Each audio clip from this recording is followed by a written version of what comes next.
The Ellen DeGeneres Show has been back on the air since September following a summer of toxic work environment allegations and an internal investigation. But it looks like the show might be having problems bouncing back. If you haven't watched our other video on the backlash she's faced, make sure to go and check that out as well. Before we spill the tea about the latest developments, make sure to like, comment, and subscribe and hit the bell icon for the latest updates. Let's get into it. 2020 has been a rough year for all of us, but it has been a particularly difficult one for toxic talk show host Ellen DeGeneres. The skeleton started coming out of the Be Kind host and comedian's closet during quarantine, and now she's reaping the consequences of her actions, and we believe she's struggling to book A-list actors on her show. After being one of the most beloved figures in daytime television for over a decade, Ellen found herself on the verge of being cancelled this past summer. The show was under fire after dozens of current and former employees came forward to accuse the beloved host of turning a blind eye to racism, intimidation, and sexual misconduct on the set of The Ellen DeGeneres Show. In the report, the current employee, who wasn't named by BuzzFeed News, said that earlier in the show's current season, the talent booking team encouraged the Ellen Show employees to pitch ideas for celebrity guests, since they were struggling to bring in the usual big names. For the first time, everyone was starting to ask us, "If you have an idea, tell us because we will listen," the employee told BuzzFeed News. "If you have an idea for a celeb, even if they're not A-list or famous, we'll take anyone who will bring us numbers and eyeballs." That's when they started to be real with us and essentially said, "Give us anything because we need help. Our old strategy doesn't work anymore," the employee added. Elsewhere in the report, the employee also said that the Ellen DeGeneres Show didn't have as many sponsors for holiday giveaways this year, which is also usually its busiest time of the year thanks to its 12 Days of Giveaways segment that runs over 12 episodes.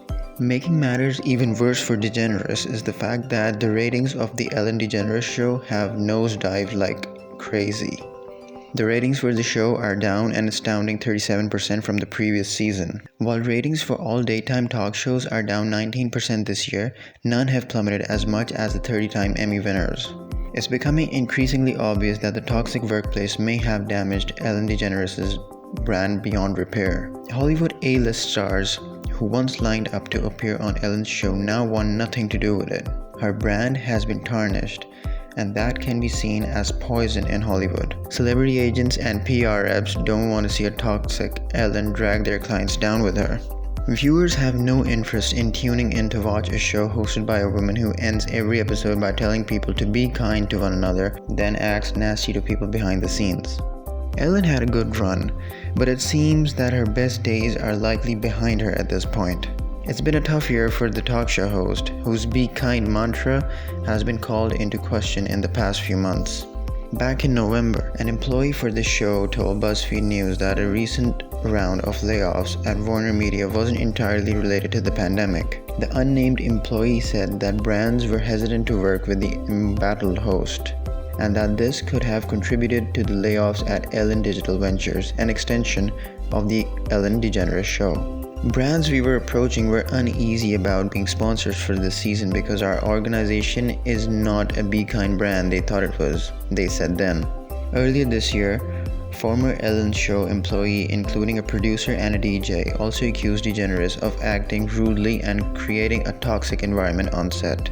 The Australian radio host Neil Breen said that he was told not to talk to, look at, or approach DeGeneres when he worked with her in 2013. And in July, the show's parent company Warner Media launched an internal investigation into the show's workplace culture.